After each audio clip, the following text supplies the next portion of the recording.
국학회 허준행 회장님께서 맡아주시겠습니다. 무대로 모시겠습니다. 여러분 큰 박수 환영 부탁을 드리겠고요. I'd like to invite the five speakers for the discussion to the stage. So please welcome them with a big round of applause. And don't forget to bring your receiver. The questions can be delivered in Korean. Thank you very much. 모시겠습니다. 여러분 다 앉으실 때 다시 한번 박수 부탁드리겠습니다. 오늘 그 건설 엔지니어링의 미래 기술과 기업 성장 전략이라는 주제로 국제 세미나를 하게 됐습니다. 이거는 이제 한국 건설 엔지니어링 협회 이제 창립 30주년 기념으로 하는 국제 세미나입니다. 그래서 오늘 그 세계적으로 유명한 기업의 5분의 대표를 모시고 저희가 각 기업의 어떤 업무나 그다음에 최신 기술이나 추진 전략 같은 걸 들어봤습니다. 또 오늘 이렇게 하려고 합니다. 그 각 국가에서 이제 미국, 영국, 그다음에 중국, 일본, 대한민국이 있는데 시간이 좀 지나서 각 국가별로 상대 국가를 하나 정해서 질문을 하는 그 답변을 듣는 이런 순서로 하고 나중에 시간이 되면 플로어에서 저희가 질문을 받도록 하겠습니다. 먼저 제 왼쪽에 계신 이 하와이에서 오셨는데 부모님이 다 한국 분이셨는데 굉장히 한국말도 좀 잘 하시는 것 같아요. 우리 줄리온께서 먼저 질문을 좀 해주시죠. Thank you so much. Yes, so my question is for Japan. And the question is, you mentioned artificial intelligence equipped construction equipment in your presentation and AI assisted inspectors being utilized in Japan. Could you provide examples of specific projects where this technology is being used in Japan or other countries? 日本の中でということですか？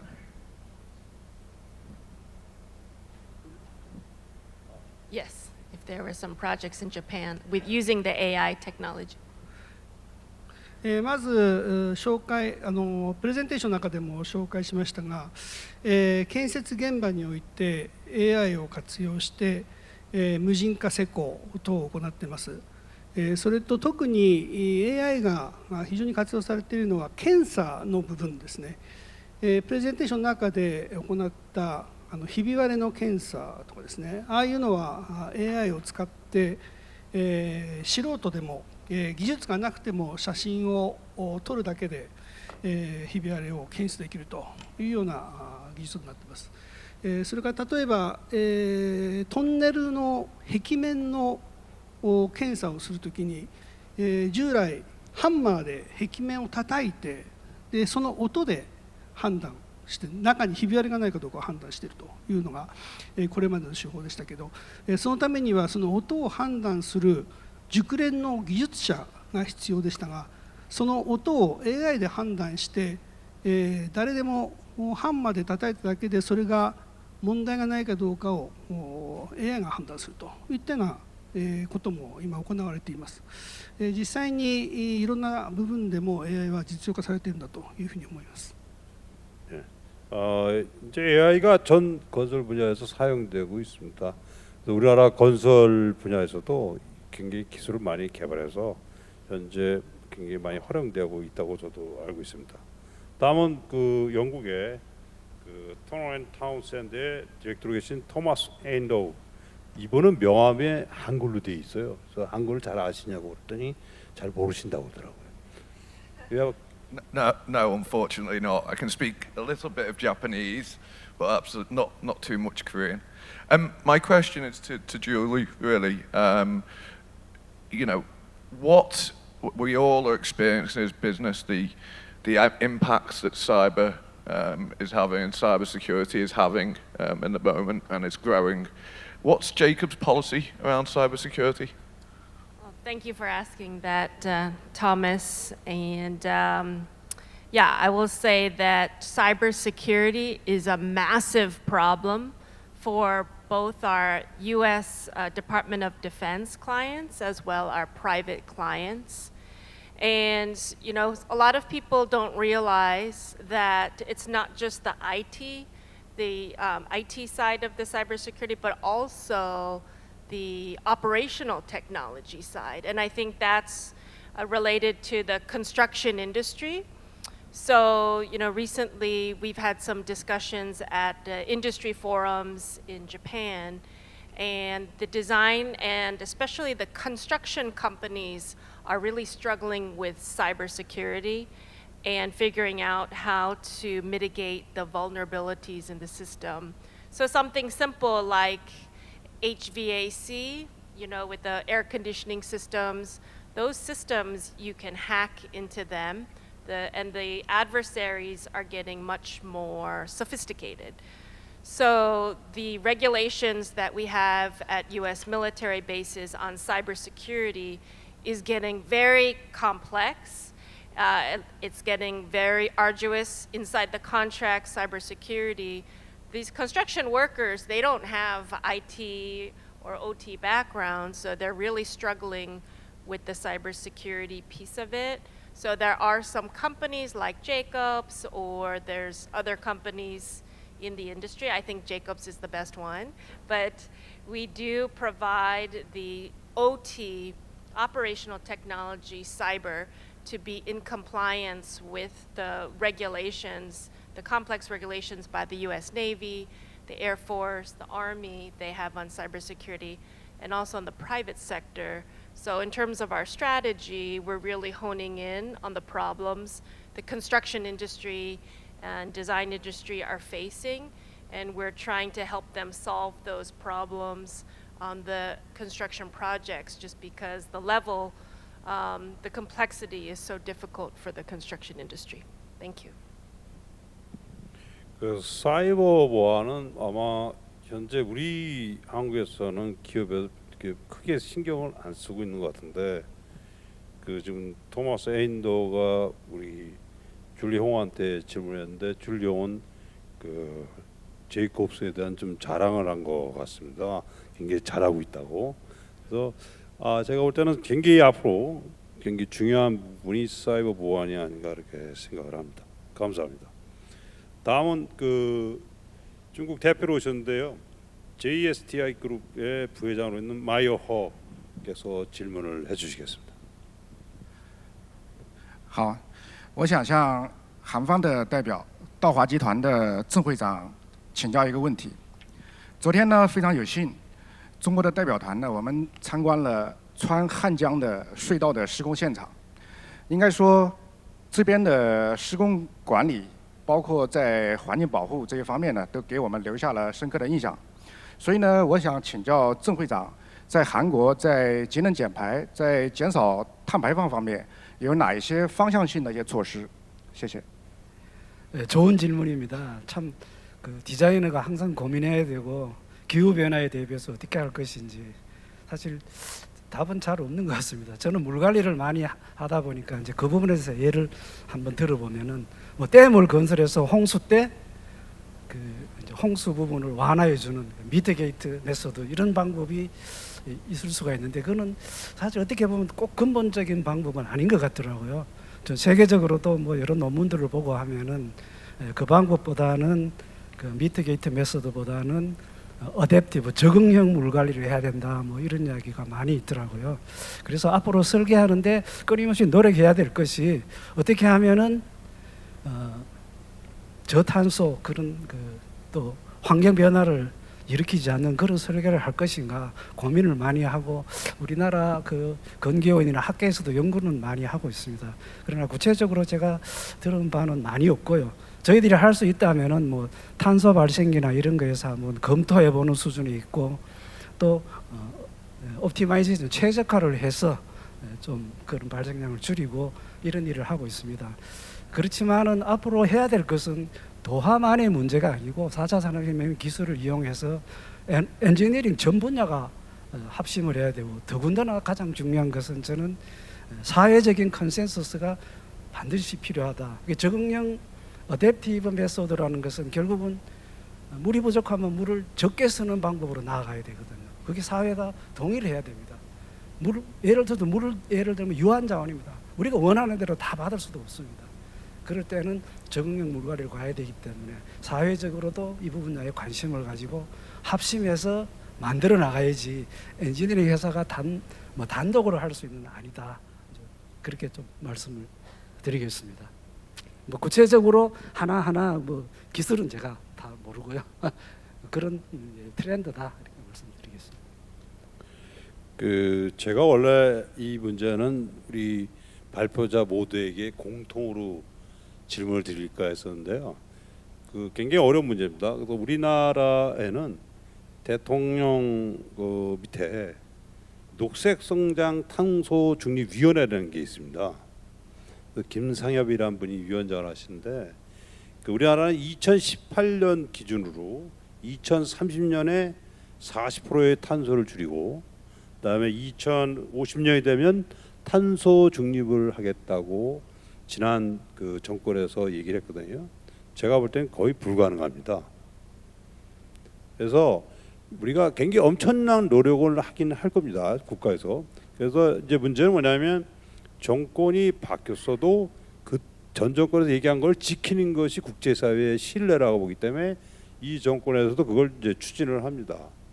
근데 제가 볼 때는 가장 중요한 게 뭐 기술적인 여기 이제 엔지니어링 쪽이 제가 기술적인 건데 기술적인 것도 중요하지만 제가 볼 때는 저희 나라 같으면 우리나라 국민의 의식을 개혁하지 않으면 안 된다고 제가 김상엽 위원장 때 얘기했거든요.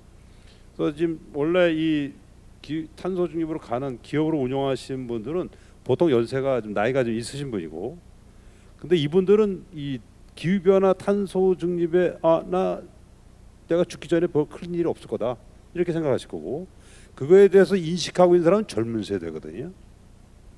근데 이 사람들은 크게 뭐 기후 변화에 기여할 게 없어요. 그래서 저는 의식부터 개혁을 해야 되는 게 아닌가 하는데, 그 제가 드리고 싶은 질문이었는데 우리 마요호께서 질문하셨는데 상당히 어려운 질문 같아요. 다음은 이제 우리 일본의 그 가츠지 하시바 회장님께서 한번 질문을 하도록 하시겠습니다. 私の発表の中で建設産業の問題点、人手不足であるとか労働環境が悪いとか労働者の高齢化だとかいう問題を提起しましたけど、これはどこの国でも同じような問題なんじゃないかなというふうに感じています。例えば韓国なんかではどのような問題がありますか。同じような問題が生じているんでしょうか。 간단히 말씀을 드리겠습니다. 한국도 일본과 같이 인력의 문제가 심각합니다. 건설 현장에 가면은 한국 노동자들보다는 대부분이 그 외국 노동자들이 일을 하고 있습니다. 그 생산성도 떨어지고요. 또 한국말을 배워야 되고 이러다 보니까 그 외국 노동자가 없으면은 거의 뭐 건설 현장이 스톱되는 그런 실정이고요. 그리고 이제 컨스트럭션 엔지니어링 분야에 있어서 뭐 설계와 시설 운영 관리, 그다음 건설 분야의 그 한국인 기술자들도 좀 우수한 그런 인력들이 잘 안 오려고 부릅니다. 이게 뭐 때문에 그럴까? 여튼 조금 건설 엔지니어링에 대한 그 편견이 좀 있는 것 같고요. 그 어느 나라 없이 다 그건 좀 있는 것 같아요. 그 다음에 하나는 상대적으로 상당히 현장이 위험합니다. 뭐 설계하는 분도 마찬가지고 감독하는 분도 마찬가지고 건설 노동자도 마찬가지고 고소 작업 뭐 상당히 또 추울 때도 밖에서 일을 해야 되고 이러다 보니까 인기가 없는 것 같아서 인력이 많이 줄어들고 있지 않나 그런 생각이 듭니다. 이상입니다. 우리 하시바 회장님께서 질문하셨는데요. 그래서 제가 그 일부 질문을 미리 받아서 제가 찾아봤는데 제가 볼 때는 한국이 일본보다 훨씬 더 심각한 수준이라고 봅니다. 현재 그 건설 현장 그 노동자 근로자 입장에서 보면 한 15%, 11만 명쯤 있는데 한 15%가 외국인입니다. 굉장히 심각하고요. 또 하나는 뭐냐면 저희 나라 사람들은 애를 안 낳습니다.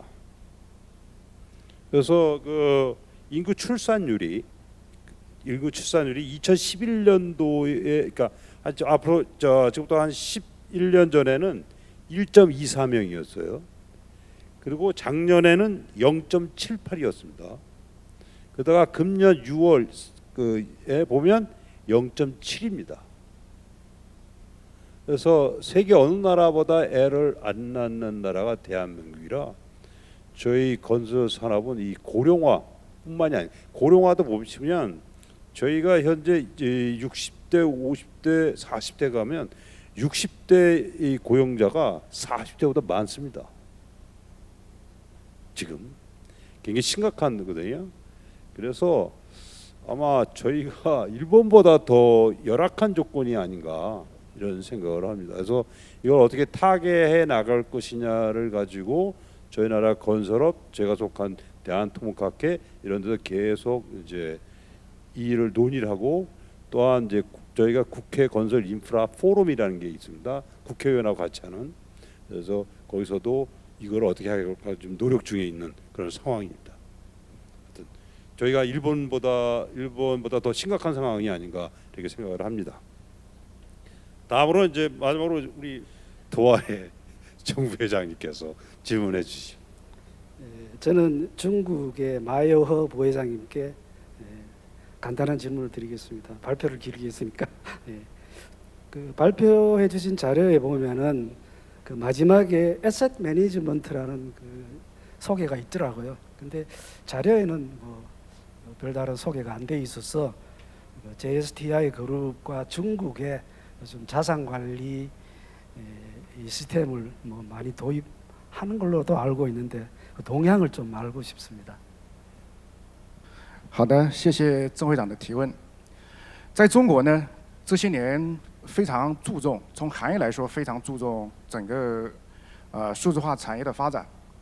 我们在“十四五”就是从2020年开始，明确了智慧交通的，就是数字交通的“十四五”的规划，明确了未来5年的行动。而且呢，今年又进一步的提出了加快推动智慧交通的相关的指导意见。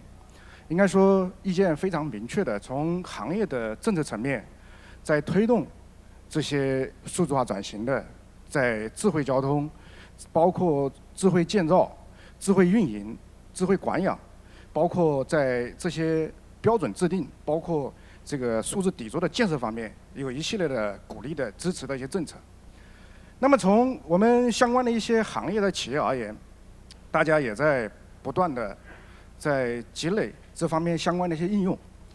舒亚科呢，我们每年呢会投入5%左右的营收用在相关的一些研发，那么很大的比例都是在围绕着开发我们相应的一些面向客户的这些应用系统。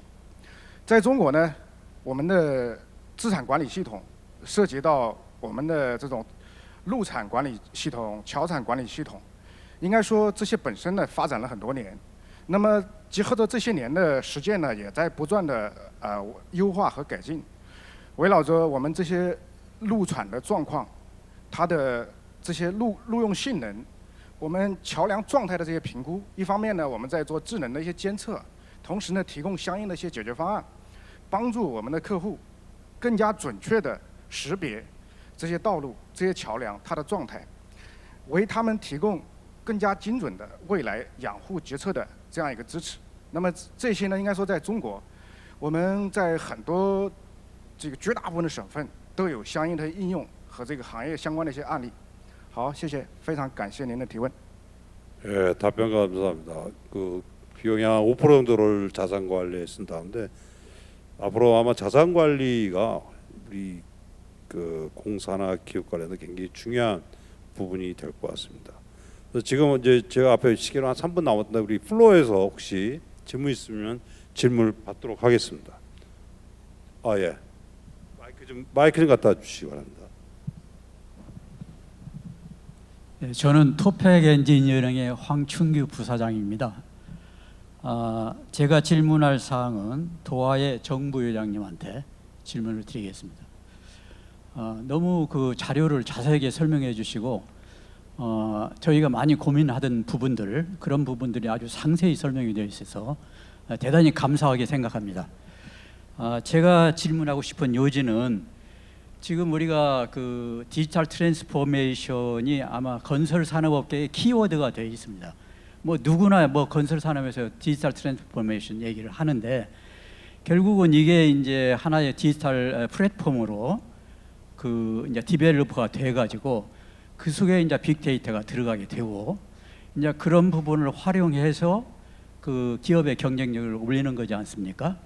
그런데 제가 질문하고 싶은 거는 뭐냐면은 그 속에 있는 정보, 인포메이션을 서로 커뮤니케이션하고 그게 이제 또 상호간의 콜래보레이션하고 결국은 그 이제 아웃컴으로 나온단 말이죠. 그런 과정에서 그 자료들을 이제 들여다보게 되는데 가령 도화의 모든 직원들이 볼 수 있지 않습니까? 그런데 그런 부분에 대해서 그 자료가 대외적으로 공유할 수 있는 것도 있고 대내적으로 직원들만이 공유할 수 있는 것도 있고 아니면 특정한 사람들만이 공유할 수 있는 부분이 있을 텐데 이런 부분에 대한 그 시큐리티 매니지먼트에 대해서 어떻게 하시는지 설명해 줬으면 좋겠습니다. 예, 대단히 좋으신 질문인 것 같습니다. 간단하게 말씀을 드려서 도화 시스템에는 전 직원이 공유할 수 있는 사이트가 있고 개인만 가지고 있는 사이트가 있고 경영진만 볼 수 있는 사이트 다 구분해 놨습니다. 그런데 이제 설계를 하다 보면은 경영진이나 전문 기술자들이 보는 사이트를 내가 봐야 될 필요가 있을 때는 그분한테 연락을 하면은 그분이 열어줍니다. 열어주면 그 부분만 볼 수 있도록 그렇게 해놨습니다.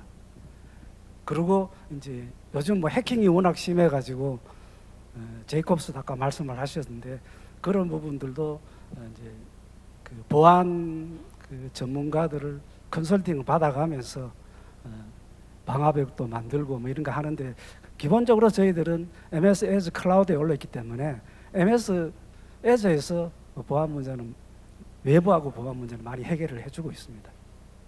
직원들이 의도적으로 빼가는 것은 막을 수가 없죠. 예, 근데 누가 접속해서 다운을 받은지는 다 알 수가 있습니다. 네, 내부에서 그거는 디텍트가 됩니다.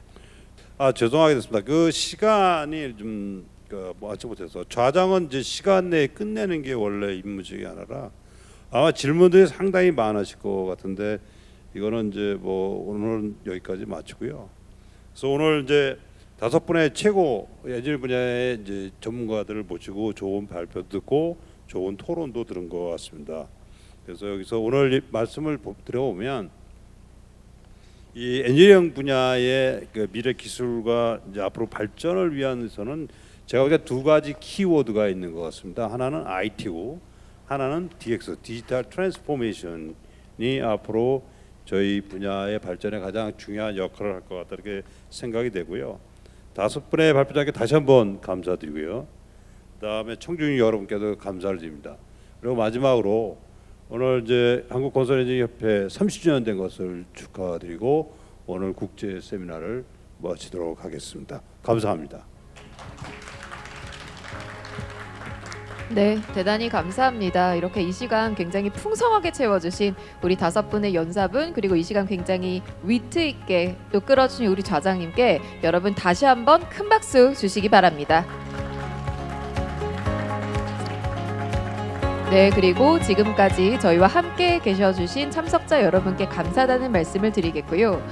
가치를 빚고 내일을 여는 건설 엔지니어링의 밝은 미래를 저도 계속해서 응원하겠습니다. 이것으로 마치도록 합니다. 그리고 행사 기념으로 저희가 작은 기념품을 준비했는데요. 나가실 때 꼭 챙겨가시길 바라겠습니다. 그럼 감사합니다. 안녕히 가십시오.